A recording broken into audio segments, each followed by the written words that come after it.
दिख रहा है लिखा हुआ? देखो मैं बता रहा हूँ एक बार, ये लाइन दिख रही है?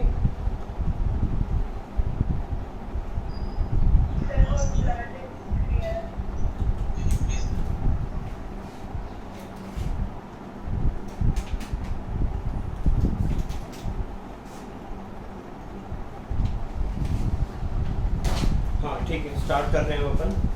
फर्स्ट क्लास के अंदर अपन ने फर्स्ट क्वेश्चन कंप्लीट करा था, trade discount, cash discount complete करा था। देन सिंपल एंट्री क्या होती है, कंपाउंड एंट्री क्या होती है, ये चीज़ कंप्लीट करी थी। फर्स्ट क्वेश्चन भी जस्ट अपन ने करा था कंप्लीट। देन नेक्स्ट देखो, पहले अपन जितनी भी अलग अलग स्पेसिफिक नेचर की एंट्रीज होती है वो एंट्रीज अपन सारी कंप्लीट कर लेते हैं, उसके बाद क्वेश्चंस करना स्टार्ट करेंगे। ठीक है, एक बार एंट्री सारी खत्म हो जाएगी तो क्वेश्चन भी आप कर सकते हो कभी भी आराम से। Page 7A.25 entries of a specific nature. सबसे पहले आता है आपका बैड डेब्ट्स।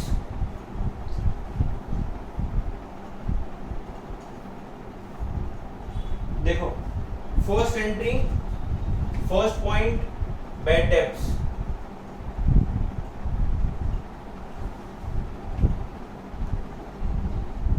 वीडियो में इश्यू हो तो बता देना है ना। First point bad debts. Bad debts की एंट्री क्या होगी, जब सबसे फर्स्ट अपना बैड डेब्ट्स होगा। बैड डेब्ट्स का मतलब क्या होता है, सबसे पहले तो ऐसे डेटर्स जिनका पैसा आने के लिए उन्होंने पैसा देने के लिए मना कर दिया, जिनका पैसा अपना डूब गया, तो अब वो पैसा मेरा डूब गया, मुझे उनकी एंट्री करनी है। तो फर्स्ट एंट्री क्या हो जाएगी, बैड डेब्ट्स अकाउंट डेबिट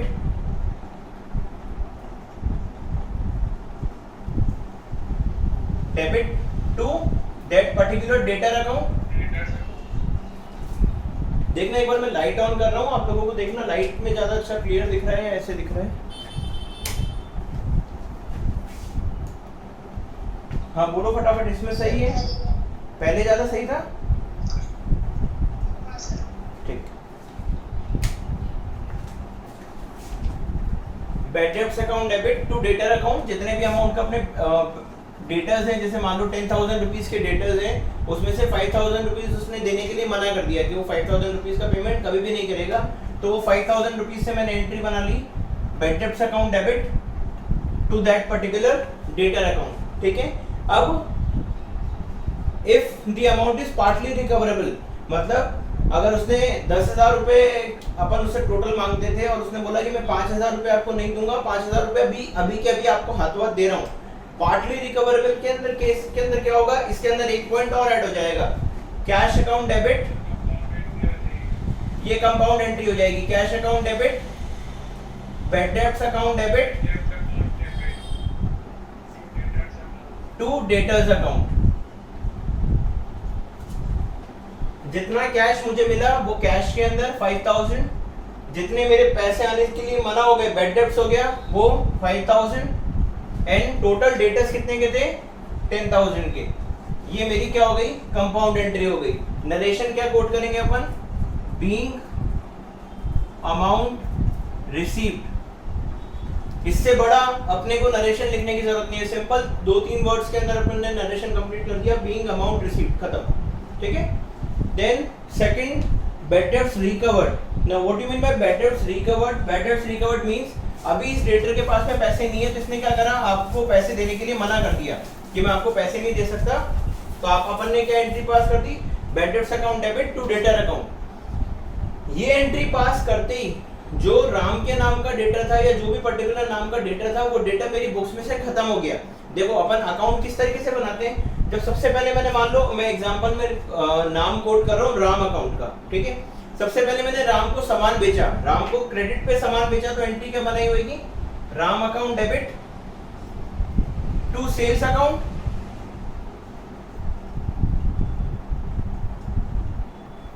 ₹5,000 का मैंने उसको सामान बेचा, तो मैंने एंट्री क्या बनाई होगी, Ram account debit to sales account 5,000। ठीक है, अब राम ने के पास में पेमेंट लेने के लिए गया, राम ने पेमेंट देने से मुझे मना कर दिया, तो एंट्री क्या बनाई मैंने, bad debts account debit to Ram account.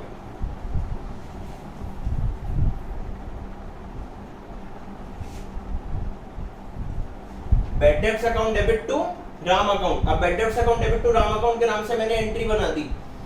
जैसे ही मैंने ये एंट्री पास करी तो राम का जो अकाउंट डेबिट करके 5000 रुपीज से ओपन हो रखा था वो क्रेडिट होके 5000 रुपीज से अकाउंट खत्म हो गया।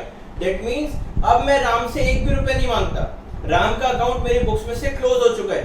अब मान लो in case after 2 month Ram के पास में कुछ पैसे आ गए और राम ने मेरे को बोला कि मैं आपको 5000 रुपीज में से 3000 रुपीज का पेमेंट कर देता हूँ, तब इन दैट केस जो मुझे 3000 रुपीज मिलेंगे वो प्योरली मेरे लिए क्या होगा, प्रॉफिट होगा। मेरे लिए प्योरली क्या होगा, वो मेरी इनकम होगा। एंट्री क्या पास करूंगा मैं, cash account debit to bad debts recovered.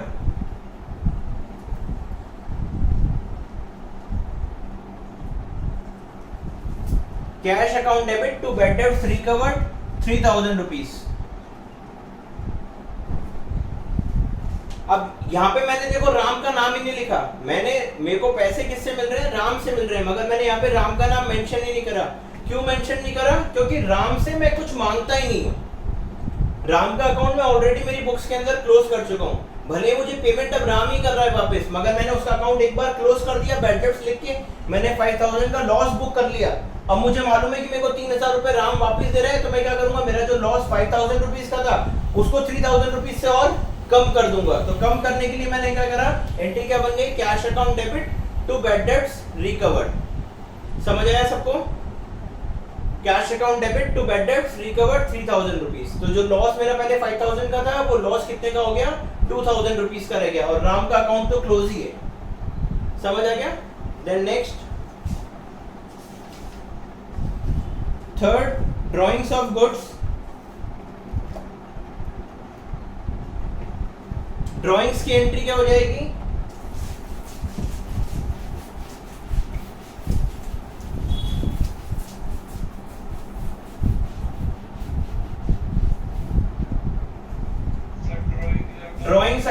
Drawings of goods. अपन ने ड्राइंग्स की एंट्री कर रहे हैं, ड्राइंग्स की एंट्री क्या बन जाएगी, अपन ड्राइंग कर रहे हैं गुड्स की। तो अब गुड्स के केस के अंदर देखो, अगर मैं कैश की ड्राइंग करता हूं तो कैश की ड्राइंग में एंट्री क्या पास करता हूं, drawings account debit to cash. मेरे पास एक कैश जा रहा है तो मैं कैश को कम कर देता हूं। जब मैं गुड्स की कोई एंट्री कर रहा हूं, गुड्स की ड्राइंग कर रहा हूं, उस केस में क्या होगा, मैं कभी भी खुद को सामान प्रॉफिट में नहीं बेचूंगा। इसका लॉजिक क्या है, देखो परचेज अकाउंट क्रेडिट करने का लॉजिक क्या है, पहले लॉजिक समझो। मैं खुद को कभी भी प्रॉफिट में सामान नहीं बेचूंगा। जब वो दुकान ही मेरी है, वो शॉप ही मैं ओन करता हूं, तो मैं खुद को कभी भी प्रॉफिट के अंदर सामान नहीं बेचूंगा। मैं हमेशा कॉस्ट प्राइस के ऊपर मेरा सामान लूंगा। कॉस्ट प्राइस का मतलब क्या होता है, your purchase price, that is your purchases. तो मैं क्या शो करूंगा कि मैंने वो परचेज करा ही नहीं कभी मेरी बुक्स में। जो सामान मैं खुद के यूज के लिए निकाल रहा हूं उसको मैं किस तरीके से ट्रीट करूंगा कि वो सामान मैंने कभी परचेज ही नहीं करा। तो परचेज नहीं करा मतलब मैंने मेरी परचेजेस को कम कर दूंगा। तो एंट्री क्या बन जाएगी, drawing account debit to purchases. मान लो 5000 रुपीज का गुड्स विड्रॉ करा तो ये 5000 रुपीज का अमाउंट आ गया। नरेशन क्या हो जाएगी, बीइंग गुड्स विड्रॉन। समझ आ रहा है प्रशांत, पृथ्वी, सरगम, आप लोगों को सबको समझ आ रहा है? एक का ही जवाब आ रहा है, किसी और को समझ नहीं आ रहा दिखे? तो drawings account debit to purchase account, और परचेज अकाउंट को क्रेडिट करने का लॉजिक क्या है कि मैं मेरी परचेजेस को कम शो करूंगा। मैं ये शो करूंगा कि मैंने ये गुड्स परचेज ही नहीं करे, इसलिए मैंने मेरी परचेज को रिड्यूस कर दिया। ठीक है। Then next, goods given as charity. देखो 2-3 आइटम है जो गुड्स से रिलेटेड है, वो वाली सब सारी एंट्रीज अपन एक साथ सीखेंगे। Goods given as charity, goods given as charity means कि अपन ने अपना कोई गुड्स चैरिटी में दे दिया। अब अगेन चैरिटी में जब मैं दूंगा तो मैं चैरिटी वालों को प्रॉफिट के अंदर तो वो गुड्स दूंगा नहीं, मैं वो goods free of cost provide करूंगा। तो फ्री ऑफ कॉस्ट प्रोवाइड करूंगा तो मैं उसकी एंट्री भी किससे पास करूंगा, मेरी परचेज प्राइस से पास करूंगा। जितने का सामान मैंने वो खरीदा, वो सामान की कॉस्ट में कम शो करूंगा कि मैंने वो सामान खरीदा ही नहीं था। तो अगेन एंट्री क्या बन जाएगी, charity account debit to purchases account 5000। Narration क्या हो जाएगा, बीइंग चैरिटी डन, या goods given as charity, being goods given as charity, जो भी आपको नरेशन लिखना है वो आप अपने हिसाब से नरेशन लिख सकते हो। एंट्री क्या बन जाएगी, charity account debit to purchase account, ठीक है, समझ आ गया। Then next distribution of goods as free sample. अब अपन ने distribution of goods as free sample, अपन ने गुड्स को डिस्ट्रीब्यूट करा as free samples. Free sample की तरह मैं अगर गुड्स डिस्ट्रीब्यूट कर रहा हूं तो अगेन मेरी एंट्री क्या बनेगी, ये भी गुड्स में क्या कर रहा हूं, फ्री में एडवर्टीजमेंट करने के लिए गुड्स दे रहा हूं। तो एडवर्टीजमेंट करने के लिए अगर मैं गुड्स दूंगा तो सिचुएशन में क्या होगा, मैं मेरी कॉस्ट प्राइस को ही कम करूंगा। तो परचेसेस से एंट्री होगी, अगेन एंट्री क्या बन जाएगी, advertisement account debit, advertisement account debit to purchases account.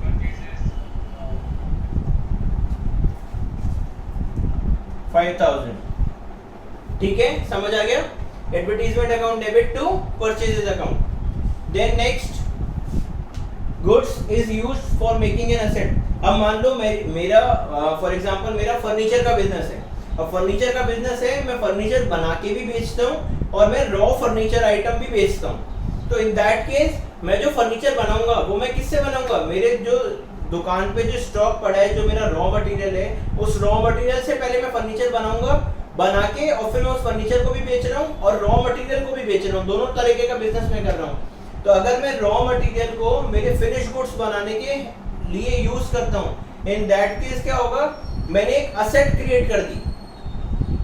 अगर मैं उस देखो अगर मैं उसको गुड्स को देखो, इसमें दो केसेस है, ढंग से समझना, ये पॉइंट बहुत ट्रिकी पॉइंट है। अगर मैं मेरे दुकान के जो रॉ मटेरियल है उस रॉ मटेरियल से कोई फिनिश गुड्स बना रहा हूँ तो एंट्री अलग बनेगी, और मैं मेरे दुकान पे जो रॉ मटेरियल है उस रॉ मटेरियल को एज अ असेट की तरह ट्रीट कर रहा हूँ। फॉर एग्जांपल मेरा फर्नीचर का बिजनेस है, मैंने बताया आपको मेरा फर्नीचर का बिजनेस है। अब मेरा फर्नीचर का बिजनेस है तो मैं मेरी शॉप पे भी तो कुछ फर्नीचर लगाऊंगा, जैसे मान लो काउंटर हो गया, चेयर हो गया, कस्टमर्स के बैठने के लिए चेयर और मेरे बैठने के लिए चेयर और एक काउंटर, ये तीन चीजें मेरी शॉप पे लगा हुआ है। ये तीन चीजें मेरी शॉप पे लगी हुई, तो ये गुड्स मैंने क्या करा, मेरे स्टॉक में से निकाल लिया। मैं चेयर भी बेचता हूँ, मैं काउंटर्स भी बेचता हूँ, तो मैंने वहीं से ये गुड्स निकाल लिया। अब अगर मैंने गुड्स को वहीं से निकाल लिया तो ये जो गुड्स था वो पहले किसका पार्ट था, करंट असेट का पार्ट था। मगर अब जब वो फर्नीचर मतलब जो मेरा मेरी असेट की तरह बन गया, मेरे दुकान का पार्ट हो गया, जिसको मैं मोर देन 1 ईयर के लिए यूज करूंगा, तो वो क्या बन गई मेरे लिए, फिक्स एसेट्स बन गई। फिक्स एसेट्स बन गई तो मैं उसके नाम से अकाउंट ओपन करूंगा। मेरी एंट्री क्या बन जाएगी,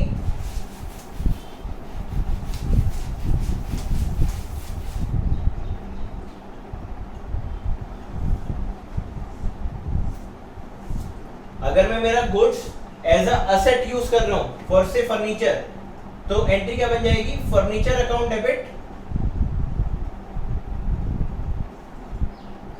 टू परचेजेस अकाउंट। अगर मैं मार्केट से नया फर्नीचर खरीदता तो मार्केट से नया फर्नीचर खरीदने में एंट्री क्या बनती, furniture account debit to bank या टू कैश, जो भी whatever the mode of payment is.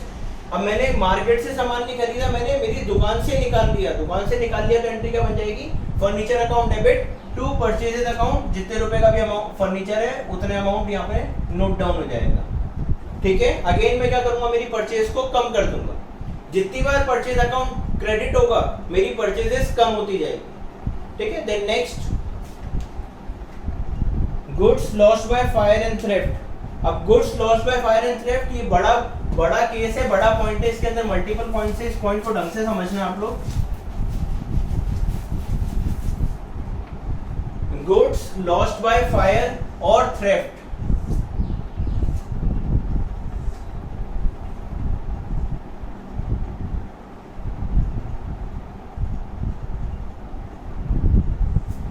Goods lost by fire, सबसे फर्स्ट एंट्री जो अपन at the time of incident pass करेंगे।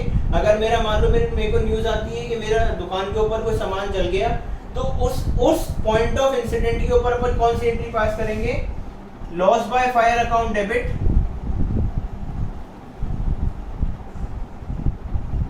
To purchases account, loss by fire account debit to purchase account. कितने रुपए का, for example मैं मान के चल रहा हूँ मेरा 10,000 रुपीज का फर्नीचर, मतलब 10,000 रुपीज का गुड्स मेरा जल गया, तो मेरी एंट्री क्या बन गई, loss by fire account debit to purchase account 10,000 rupees. अब देखो इसमें दो केसेस होते हैं, एक इफ गुड्स आर इंश्योर्ड, दूसरा if goods are not insured. If goods are insured, देखो मैं यहाँ पे सब पॉइंट बना देता हूँ, if goods are insured,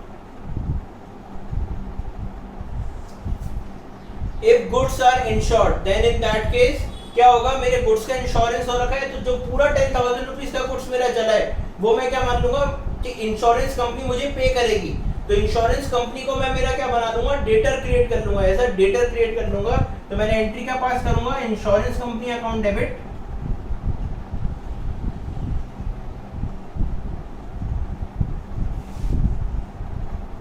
to, ये जो पूरा लॉस हुआ था मुझे वो लॉस पूरा खत्म कर दूंगा। वो लॉस मैं मेरे पास बुक्स में नोट नहीं रखूंगा, जैसे 10,000 का लॉस मैंने यहाँ पे नोट करा था, ये 10,000 का लॉस पूरा खत्म कर दूंगा। तो एंट्री क्या बन जाएगी, insurance company account debit to loss by fire account.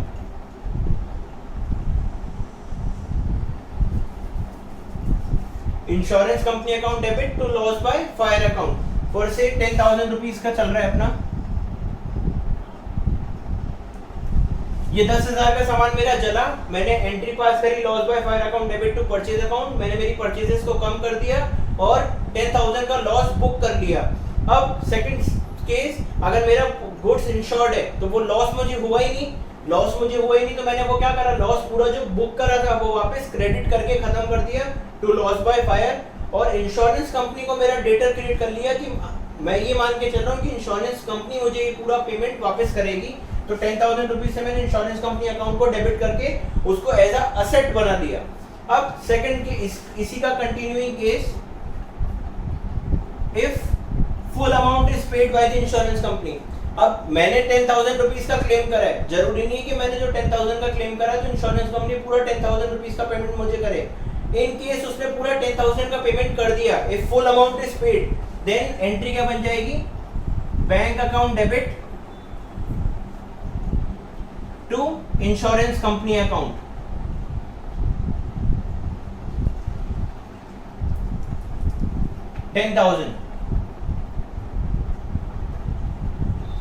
Insurance की एंट्री हमेशा याद रखना बैंक अकाउंट से बनेगी, हमेशा अपने को जो एंट्री पास करनी है वो बैंक अकाउंट से बनानी है।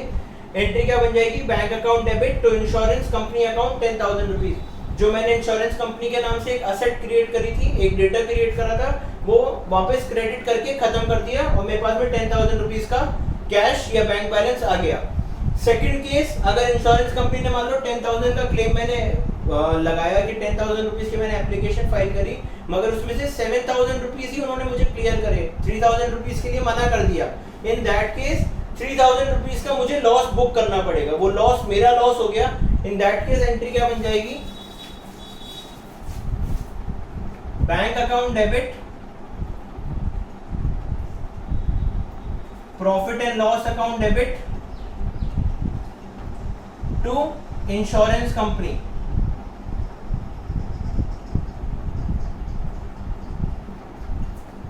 Bank account debit profit and loss account debit to insurance company account. ये क्या करा मैंने कि मेरे को पूरा पेमेंट नहीं मिला, मुझे पार्शियल पेमेंट मिला। तो मान लो 7,000 रुपीज तो मुझे मिल गए, 3,000 रुपीज का मेरे को लॉस हो गया, तो ये 3,000 का लॉस मैंने प्रॉफिट एंड लॉस अकाउंट में बुक कर दिया। और इंश्योरेंस कंपनी को डेटा कितने से बना रखा था, पूरा 10,000 रुपीज से। ये मैंने 10,000 रुपीज का डेटा मेरा जो था वो खत्म कर दिया। तो अगर पूरा अमाउंट रिसीव हो जाता है तो bank account debit to insurance company 10,000, और अगर पार्शियल पेमेंट रिसीव होता है then bank account debit profit and loss account debit to insurance company account. समझ आ रहा है, सबको समझ आया?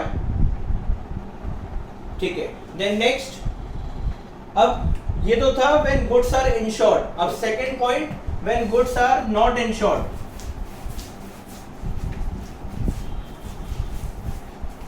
अगर अपने गुड्स इंश्योर्ड नहीं है, इन दैट केस जो पूरा मुझे लॉस हुआ था वो पूरा का पूरा लॉस मुझे बियर करना पड़ेगा। अगर मेरे गुड्स इंश्योर्ड ही नहीं है तो वो पूरा का पूरा लॉस मुझे बियर करना पड़ेगा। If goods are not insured, तो इन दैट केस क्या होगा, मुझे कहीं पेमेंट मिल नहीं रहा, इंश्योरेंस का मैं क्लेम पास करूंगा नहीं, तो जो पूरा 10,000 का लॉस हुआ है वो लॉस मैं मेरे अकाउंट के अंदर बुक कर लूंगा। एंट्री क्या बन जाएगी, profit and loss account debit to loss by fire account 10,000।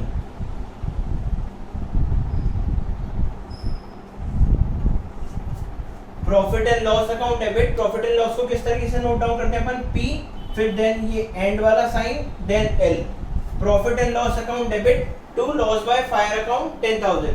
जो पूरा 10,000 के गुड्स मेरे चले वो पूरा 10,000 का गुड्स मैंने क्या करा, एज अ लॉस बुक कर लिया मेरी बुक्स ऑफ अकाउंट्स के अंदर, ठीक है। देन नेक्स्ट,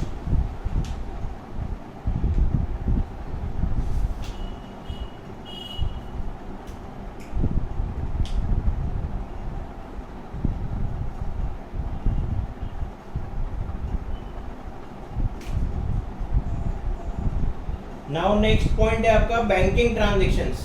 बैंकिंग ट्रांजैक्शंस क्या होती है, the transaction with the bank या with the help of bank, मैं या तो मैं किसी को पेमेंट्स कर रहा हूँ बैंक की हेल्प से या बैंक के थ्रू, या मैं खुद बैंक के साथ में कोई ट्रांजैक्शन कर रहा हूँ। फॉर एग्जांपल 2 ट्रांजैक्शन करूंगा मैं बैंक के साथ, या तो पैसे डिपॉजिट करने की या पैसे विड्रॉ करने की। देखो अब जब बैंकिंग ट्रांजैक्शन से भी देख लो एक दो,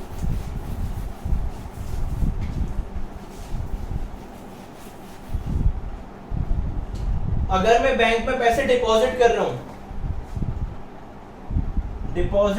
अगर मैं डिपॉजिट के टाइम पे एंट्री क्या बनेगी, मेरा बैंक बैलेंस बढ़ जाएगा और मेरा कैश बैलेंस कम हो जाएगा। तो entry will be bank account debit to cash account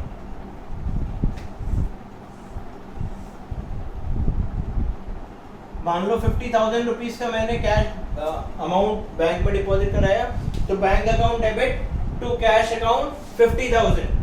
then अगर मान लो मैं पैसे विड्रॉ कर रहा हूँ, मैं बैंक से कुछ पैसे बिजनेस के काम के लिए विड्रॉ कर रहा हूँ, तो ये एंट्री क्या हो जाएगी, रिवर्स हो जाएगी, cash account debit to bank account 10,000।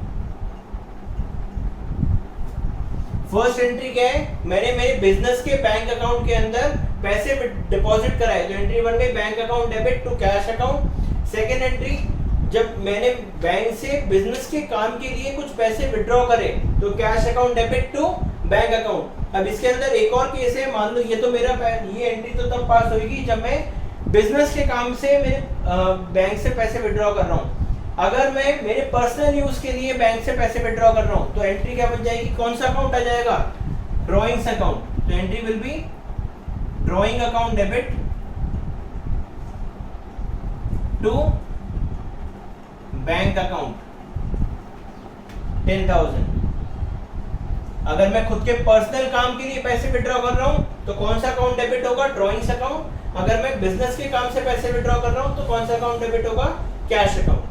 समझ आ गया सबको, यहां तक सबको क्लियर हो गया, सक्षम? Yes sir. Good.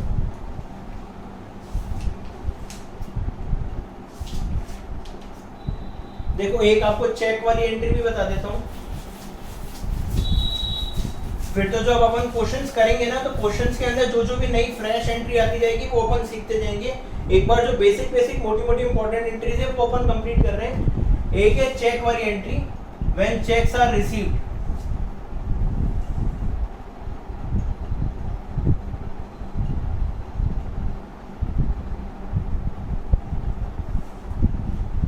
When cheque is received,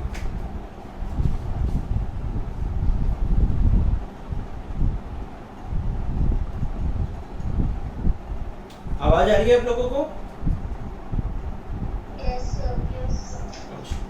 When check received, check receive करने की एंट्री करेंगे। चेक रिसीव करने की एंट्री क्या हो जाएगी, देखो अब इसमें 2 पॉइंट है, 2 केसेस है, ढंग से समझना। पहला केस, अगर मेरे को चेक रिसीव हुआ और वो चेक मैंने सेम डे बैंक में डिपॉजिट कर दिया पेमेंट करने के लिए, मुझे 10,000 रुपीज का चेक रिसीव हुआ मनन से, मनन ने मुझे 10,000 रुपीज का चेक दिया और मैंने उसको सेम डे बैंक में डिपॉजिट कर दिया। इन दैट केस एंट्री क्या बनेगी, bank account debit to Manan account. जिस भी पार्टी से मुझे वो चेक मिला है वो उस पार्टी का नाम आ जाएगा। Bank account debit to Manan account 5000 rupees. ये तो हो गई अगर मैं सेम डे डिपॉजिट कर रहा हूं। सेकंड केस, मनन ने मेरे को चेक दिया और मैंने 5-6 दिन मेरे पास ही रखा और 6 दिन बाद में जाके बैंक में डिपॉजिट कर आया। इन दैट केस एंट्री क्या बन जाएगी? Cheque in hand account debit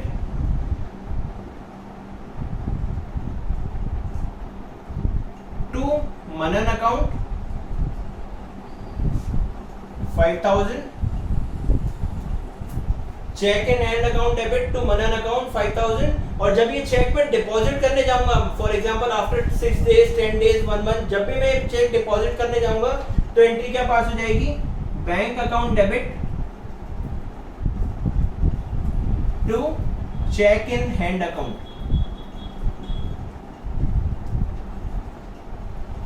5000। जब मुझे चेक रिसीव होगा तो एंट्री बनेगी cheque in hand account debit to Manan account. और जब मैं बैंक में पैसे मतलब ये चेक डिपॉजिट करने जाऊंगा तो एंट्री क्या बन जाएगी? Bank account debit to cheque in hand account. ठीक है, तो अपने दो तरीके की एंट्री बनती है। जब भी क्वेश्चन के अंदर कोई चेक पेमेंट रिसीव करने वाली एंट्री हो तो पहले आप लोगों को किस तरीके से वो क्वेश्चन सॉल्व करना है, उस क्वेश्चन में जो आगे की ट्रांजैक्शंस दे रखी है वो एक बार आगे की सारी ट्रांजैक्शंस को रीड आउट कर लेना। अगर आगे की किसी ट्रांजैक्शन में दे रखा है कि आपका वो चेक आप डिपॉजिट करने जा रहे हो, in that case first entry क्या पास करोगे? Cheque in hand account debit to Manan, जो भी पार्टी का नाम होगा जिससे भी आपको वो चेक मिला है। और जब वो एंट्री आएगी डिपॉजिट करने वाली तब आप पास करोगे bank account debit to cheque in hand account. मगर अगर क्वेश्चन के अंदर केवल लिखा हुआ है रिसीव चेक फ्रॉम राम ₹10,000, आगे पूरे क्वेश्चन में कहीं भी नहीं लिखा हुआ कि वो चेक में डिपॉजिट करने गया बैंक में, दैट इटसेल्फ मींस कि मैंने वो चेक जब मुझे मिला उसी टाइम हाथों हाथ बैंक में डिपॉजिट कर दिया। तो एंट्री क्या बना दूंगा? Bank account debit to Ram account 10,000। अगर ट्रांजैक्शन लिखी हुई है तो चेक इन हैंड, अगर ट्रांजैक्शन लिखी हुई नहीं है तो bank account debit to Manan account, मतलब जो भी आपका पार्टी का नाम है। ठीक है, 1 मिनट चालू रखना।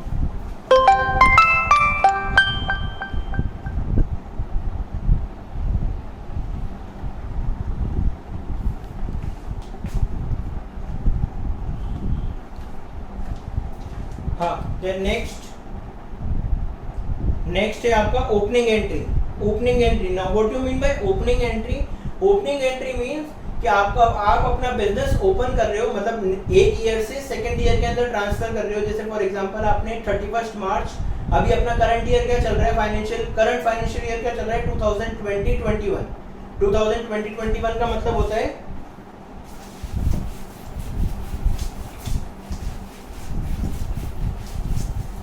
2020-21 का मतलब होता है 1 अप्रैल 2020 से लेके 31 मार्च 2021।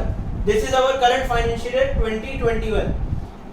अब इससे पहले जब 31 मार्च मतलब अपना जो प्रीवियस फाइनेंशियल ईयर था, दैट इज 1 अप्रैल 2019 टू 31 मार्च 2020, तब जो मैंने मेरा बुक्स ऑफ अकाउंट क्लोज करा था, अब नेक्स्ट ईयर के अंदर अकाउंट वापस ओपन करूंगा तो ओपन करने के टाइम पे जो फर्स्ट एंट्री अपन जनरल एंट्री में पास करते हैं अपने सारे अकाउंट को ओपन करने की, that entry is known as opening entry. Opening entry का फॉर्मूला क्या होता है, मतलब उस ओपनिंग एंट्री की एंट्री ट्रांजैक्शन अपन किस तरीके से बनाएंगे, ये देखो, जितनी भी असेट्स है वो असेट्स का नेचर क्या होता है, डेबिट। तो जितनी भी असेट्स है, असेट्स अकाउंट डेबिट, जितनी भी लाइबिलिटी है वो credit, assets account debit to liability account to capital account. Capital का भी नेचर क्या होता है, क्रेडिट नेचर होता है।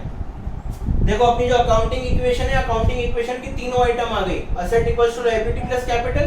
तो लायबिलिटी और कैपिटल को तो अपन ने क्रेडिट में लिखा और असेट को डेबिट में लिखा।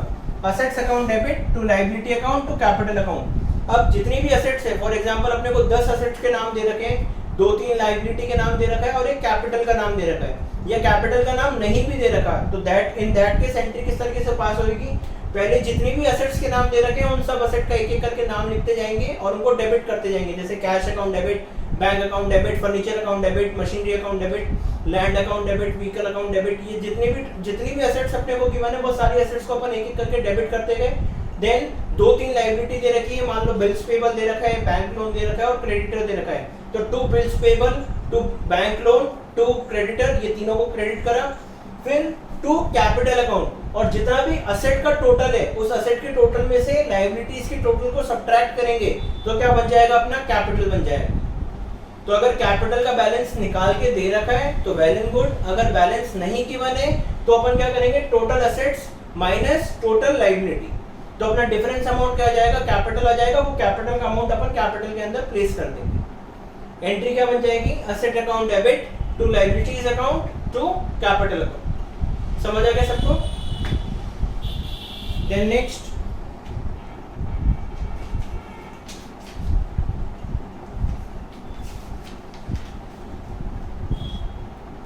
Expenditure on installation of plant और erection of building. Expenditure on installation of plant, इसकी एंट्रीज अपन पहले भी पढ़ चुके हैं, ये चीज अपन ने पहले पढ़ी थी। अगर अपना कोई एक्सपेंडिचर हो रहा है, मैंने कोई बिल्डिंग खरीदी या कोई भी एसेट खरीदी, फिक्स एसेट्स खरीदी, और उस फिक्स एसेट्स का इंस्टॉलेशन करा रहा हूँ, या उस फिक्स एसेट्स पे अभी तक वो पुट टू यूज कंडीशन में नहीं आई है, पुट टू यूज कंडीशन में आने तक जितने भी खर्चे हैं वो खर्चे क्या होते हैं, उसकी कॉस्ट के अंदर ऐड ऑन हो जाते हैं। ये चीज अपन ने पढ़ी थी। According to which principle, Janvi, Arushi, Sargam, Anushka, according to which principle, जितने भी एक्सपेंसेस अपन करते हैं कोई भी एसेट को पुट टू यूज कंडीशन में लाने तक वो सारे खर्चे उसकी कॉस्ट में ऐड ऑन हो जाते हैं। अकॉर्डिंग टू विच प्रिंसिपल, प्रशांत? देखो आप लोग अगर रिस्पॉन्स नहीं दोगे तो मजा नहीं आएगा। पृथ्वी, टर्न ऑन योर माइक।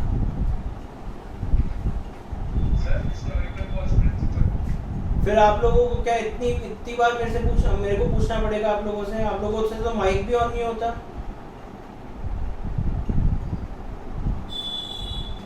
आप लोगों को इंटरेस्ट जितना होगा पढ़ाई में आप उतना काम करो, कोई इशू नहीं।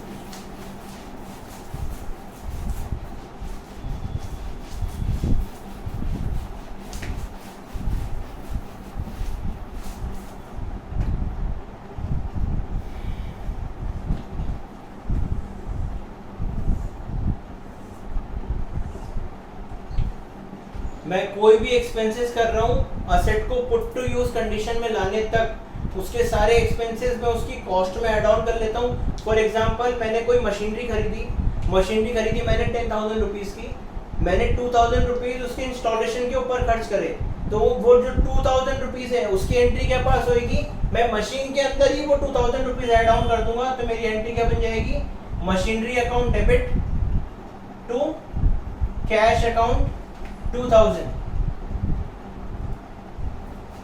अगर मेरे को कोई ट्रांजैक्शन दे रखी है कि machinery purchase 15,000, transportation cost 2,000, installation expenses 3,000, ये तीनों लाइन से मुझे ट्रांजैक्शन में, एक ही ट्रांजैक्शन में दे रखा है कि cash has been paid to purchase a machinery for ₹15,000, transportation expenses 2,000 and installation expenses 3,000। तो उस केस में अपन एक ही कंबाइंड एंट्री का पास करेंगे, machinery account debit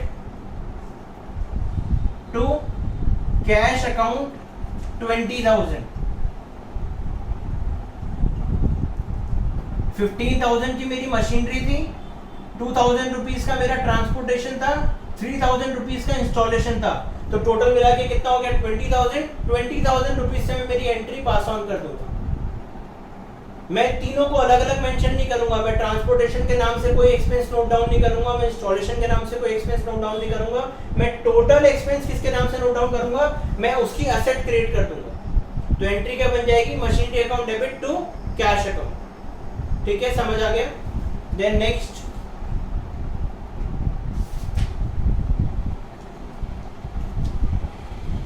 now special entries which we done on in the end of the year. अच्छा, तो आप लोगों की 11:07 हो गई है।